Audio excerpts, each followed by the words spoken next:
Chapter 1. The Divine Passage Through Egypt. In the transformative night of the Exodus, the phrase, "And I will pass through the land of Egypt this night," is illuminated by Rashi's interpretation. Like a king who passes from place to place, and in one passage and in one instant, all were smitten. The Ortsmuz, in its boundless wisdom, manifested as a king, a metaphor of divine passage. It traversed the land of Egypt in a direct path, not deviating left or right, just as a king travels straightforwardly through the city.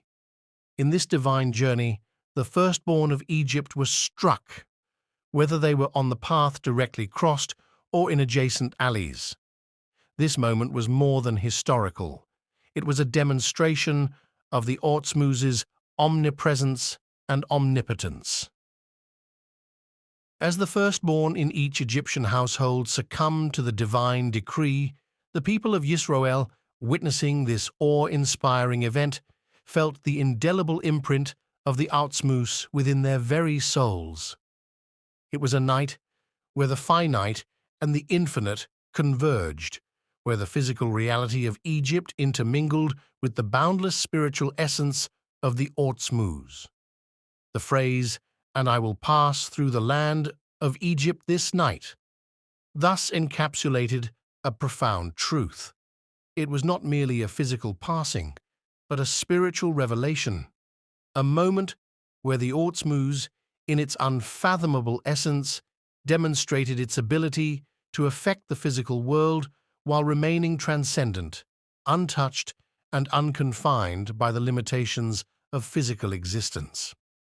As dawn approached, the people of Yisroel prepared to depart from Egypt, carrying within them not just the physical remnants of their bondage, but also the spiritual awakening of having witnessed the divine presence of the Ortsmuz in a manner that would forever change the course of their destiny and history.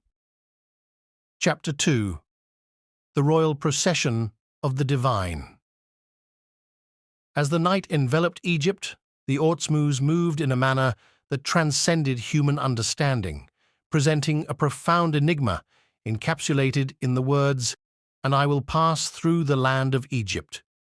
This phrase, imbued with divine significance, suggested a personal intervention by the Ortsmuz, as stated at the end of the verse, "I am the Lord," and as Rashi explicated, "I myself, and not by an emissary." This direct involvement of the Ortsmuz seemed to contrast with other scriptural references to the destroyer, suggesting a more mediated form of divine intervention. Yet, through Rashi's explanation, the essence of the Ortsmuz's involvement became clear. Like a king who travels from place to place, accompanied by his entourage, ministers, servants, and guards, who facilitate his journey, the Ortsmuz, too, was accompanied by the heavenly hosts, the agents of divine will.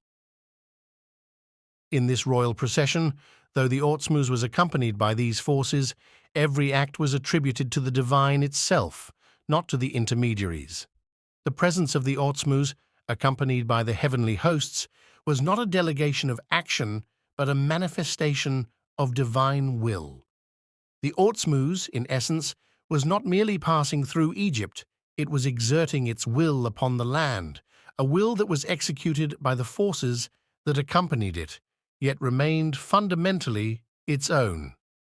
This interpretation resolved the seeming contradiction between the direct involvement of the Ortsmuz and the presence of a destroyer. When the divine acts through emissaries, they are known as messengers of the Lord, acting not on their own volition, but as instruments of the higher will.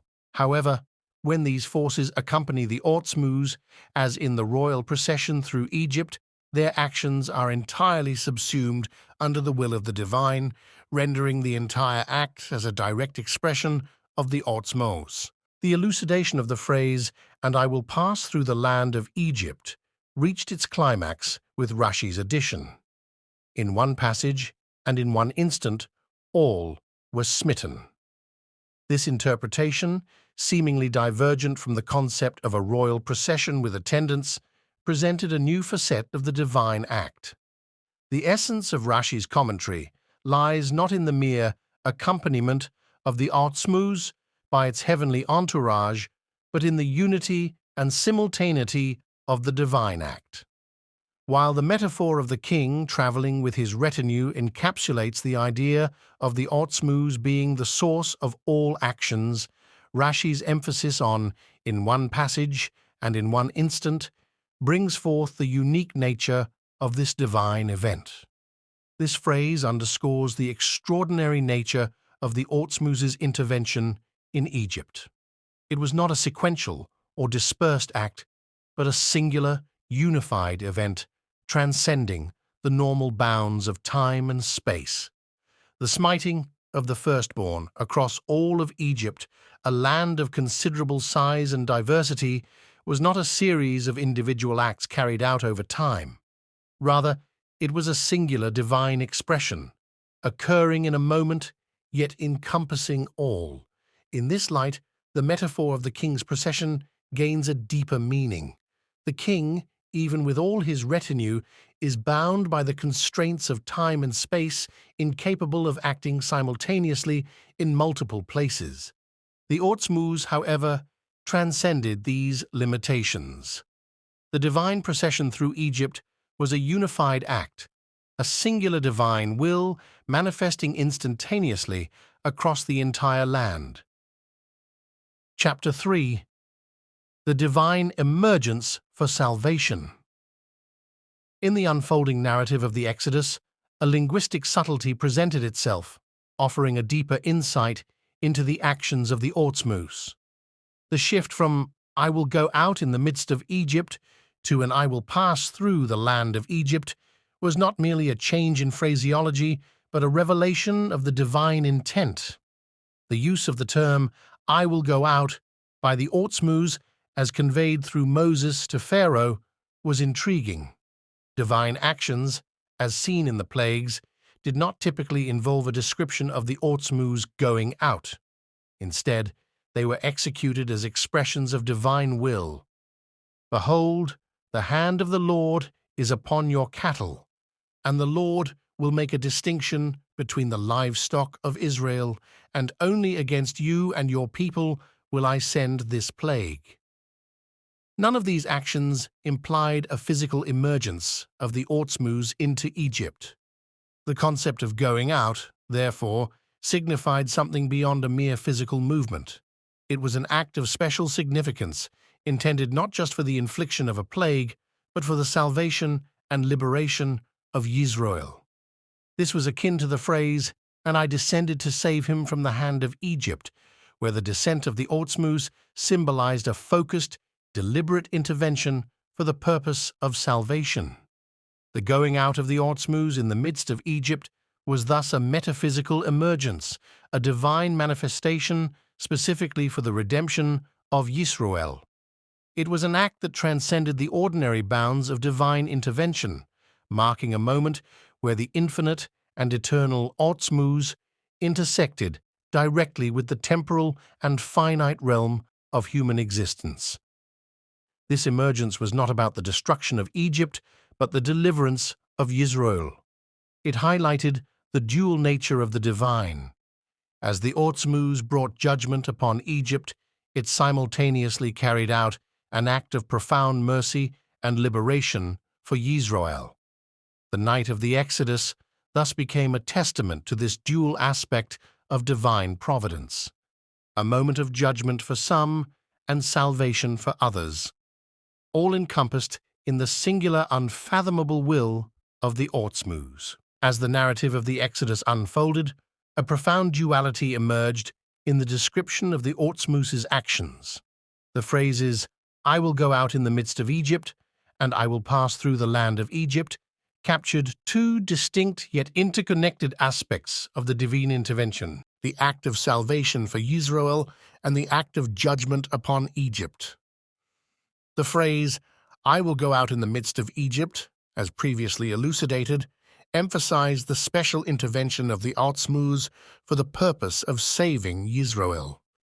This was not merely about the infliction of a plague upon Egypt, but signified a focused, deliberate act of liberation. The demise of the Egyptian firstborn, as stated, "And every firstborn in the land of Egypt shall die," was a consequence of this divine emergence, but not its primary purpose. However, the subsequent phrase, "I will pass through the land of Egypt and strike down every firstborn," suggested a more direct involvement in the act of judgment. This passing through was not just an incidental occurrence in the process of delivering Yisroel, but a deliberate act targeting the firstborn of Egypt. The implication was that the Otzmuz, in passing through Egypt, was also executing a specific act of divine justice. Rashi, interpreting these phrases, highlighted this duality. The metaphor of a king passing from place to place was not meant to imply a mundane journey.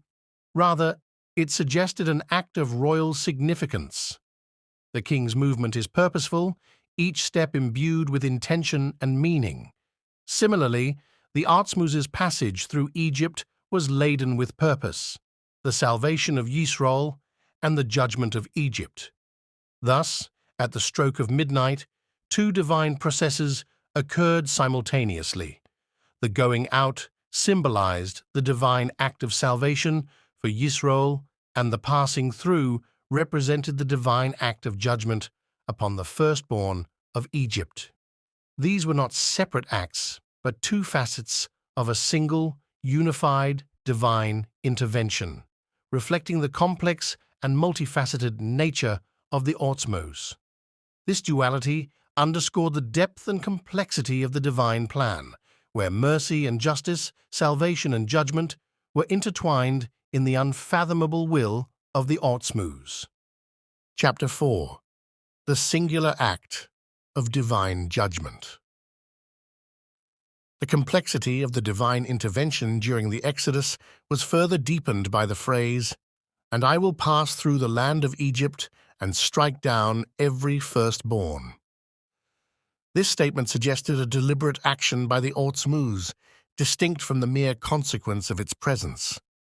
Rashi's commentary, "As a king who passes from place to place, and in one passage and in one moment all was smitten," illuminated this aspect of divine action. Rashi's emphasis on "in one passage and in one moment all was smitten" clarified the nature of this divine act. It was not a series of individual judgments meted out to each Egyptian firstborn. Rather, it was a singular, unified act of divine will. The language of passing through revealed that the smiting of the Egyptian firstborn was not a series of isolated events, but a single, comprehensive act of judgment executed in an instant. This interpretation resonated with the metaphor of a king passing through a land. When a king travels with the intent to enact judgment, each act of judgment is not seen as an individual event occurring in a linear sequence. Instead, the entire journey becomes a singular act of royal will. Similarly, the Otzmuz's passing through Egypt was not merely a physical traversal, it was a manifestation of divine judgment executed in a single, sweeping act. Furthermore, this act of judgment was not the primary purpose of the divine's passage. As previously noted, the primary purpose was the salvation and liberation of Yisroel. However, in the process of this divine emergence for salvation, the judgment upon the Egyptian firstborn occurred simultaneously. This dual nature of the divine's action, salvation for Yisroel and judgment for Egypt, was encapsulated in the singular event of the divine's passage. Thus, the night of the Exodus was marked by a profound demonstration of the Otzmuz's power and will. In a single, unified act, the Otzmuz both liberated Yisroel and executed judgment upon Egypt. This act, transcending the bounds of time and space, reflected the infinite nature of the Otzmuz, capable of executing multiple aspects of divine will in a single, timeless moment. Chapter 5. The Divine Intervention for Israel's salvation. The depth of Rashi's emphasis on the phrase, "in one passage and in one moment all were smitten," sheds new light on the concept of, "and I will pass over you," during the plague of the firstborn. This was not a mere physical bypassing of the Israelite homes amidst the Egyptian ones. It was an expression of a deeper divine process. The Exodus narrative reveals that the entire descent and emergence within Egypt were primarily for the salvation of Israel. The smiting of the Egyptians was a byproduct, an incidental consequence of the divine passage, not its primary objective. This dual nature, the striking of the Egyptian firstborn as an act of passing over and the simultaneous act of going out to save Israel, underscores a profound aspect of the divine intervention. The plague of the firstborn thus comprised two divine actions: the passing over that led to the smiting of the Egyptians and the going out to protect and save Israel. As Rashi interprets on the verse, "The blood shall be a sign for you, and when I see the blood, I will pass over you." It signifies the Otzmus's deliberate attention to Israel, observing their adherence to the divine commandments and choosing to spare them. The significance of this divine act is captured in the term Paschal sacrifice, which Rashi explains is named for the leaping over and passing over of the Israelite homes by the Otzmus. The question arises, why is this act considered so central that the sacrifice is named after it? The answer lies in the demonstration of Israel's cherished status before the Otzmus. At the moment when the Otzmus struck down the Egyptian firstborn in a sweeping act of passing over, there was a parallel deliberate act of going out to save each Israelite, even those among the Egyptian dwellings. This act was the beginning of Israel's redemption, where the Otzmus in its glory emerged to save and liberate each Israelite from the midst of Egypt. It was a testament to the special relationship between Israel and the Otzmus, a relationship marked by divine attention, care, and direct intervention. The Exodus was not just an event of liberation, it was a revelation of the divine preference and protection for Israel, distinguishing them from all other nations, even in the midst of shared circumstances. Chapter 6. The Hasidic Perspective on Divine Intervention. The distinction between the two modes of divine conduct during the Exodus, as outlined in the phrases, "I will go out" and "I will pass through," can be deeply understood through the lens of Chassidic philosophy. The overall essence of the redemption from Egypt was marked by the direct involvement of the Otzmus, the very essence and being of the divine, transcending all hierarchical levels of creation. This is reflected in the phrase, "I will go out," indicating the involvement of the divine essence itself beyond all processes of emanation. This understanding elucidates why the smiting of the Egyptian firstborn was an automatic consequence, and every firstborn shall die, as if occurring naturally. In Chassidic thought, this parallels the concept of "he commanded and they were created," a process that happens effortlessly from the perspective of the encompassing divine light. Similarly, the plague of the firstborn occurred naturally as a result of the direct involvement of the Otzmus. This approach also explains why the plague happened in one passage. All were smitten, a single, unified act without distinction, as the Otzmus equates the great and the small. However, this pertains to the nations of the world, whereas for Israel, even from the perspective of this encompassing light, there is a special affection. As elaborated in Chassidic teachings regarding the verse, "Was not Esau Jacob's brother? Yet I have loved Jacob, but Esau I have hated." Even from the perspective where darkness and light are equal, there is a distinct preference for Jacob, Israel. This choice of Israel by the Otzmus is not based on reason or discernible qualities, as even in a state where Israel's superiority is not apparent, the divine love for Jacob is unequivocal. This divine affection prompted the Ortsmuz to set aside the higher and lower realms and choose Israel, delivering them from Egypt, not through an angel, but the Ortsmuz in its glory and essence descended. This signifies that this affection led the Ortsmuz to constrict itself into the affairs of Israel, providing them with individual attention and salvation. Thus the phrase, "I will go out in the midst of Egypt," represents the divine's departure from its exalted place and descent into Egypt, all for the purpose of saving Israel. This act of salvation was a manifestation of the unique divine love for Israel, leading to an unprecedented intervention where the Ortsmuz, in its essence, descended to deliver its chosen people. Chapter 7, The Divine Love and the Passover Miracle. The profound act of the Ortsmuz, passing over the Israelite homes during the Exodus, was a manifestation of the divine's deep love for the children of Israel, even in the minutiae of the miracle. This notion is further elucidated by Rashi, who addresses a perplexing scenario. Why would we think that an Israelite in an Egyptian's house would suffer the same fate as the Egyptians? This situation highlights a spiritual deficit. Despite the Egyptians' oppression and the plagues they endured, the fact that an Israelite chose to remain in an Egyptian's house on that fateful night, especially when instructed to offer the paschal sacrifice and stay indoors until morning, indicated a diminished spiritual state. There seemed to be no distinction between this Israelite and the Egyptian host, suggesting that the Israelite might justifiably suffer the same fate. Yet despite this, the divine love for each Israelite was so profound that it transcended these shortcomings. The phrase, "and I love Jacob," signifies a unique, unconditional love for Israel. It was not enough for the Ortsmuz to save this Israelite, which could have been achieved through an angel.